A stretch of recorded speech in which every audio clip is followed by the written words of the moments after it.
Well, 700 firefighters are now working to contain the massive blaze burning on Adelaide's doorstep.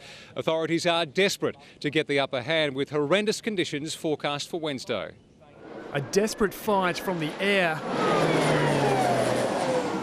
and the ground to try and bring this devastating fire under control.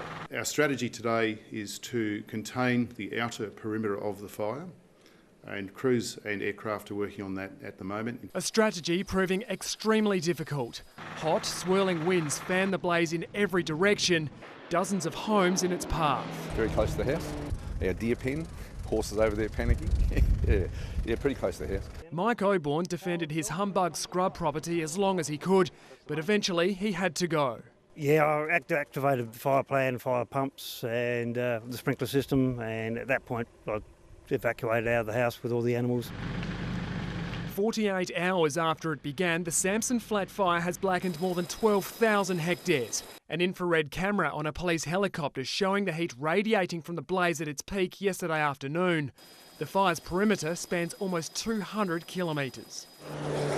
There are now about 700 firefighters and support crew working on this blaze at any one time, and they are desperate to get the upper hand before Wednesday when the weather gets worse. About 150 extra volunteers have also arrived from interstate to beef up our efforts, bringing with them the country's two biggest aerial bombers, capable of dumping almost 12,000 litres in one hit. We're glad to be here. We're just returning the favour. We've had the CFS up in New South Wales several times over the last decade. 14 of the 22 casualties from the blaze are firefighters, some describing it as the worst conditions they've seen. This fire had the potential to be the largest fire in the Adelaide Hills since 1983, when Ash Wednesday fires occurred. A catastrophic blaze which started so easily.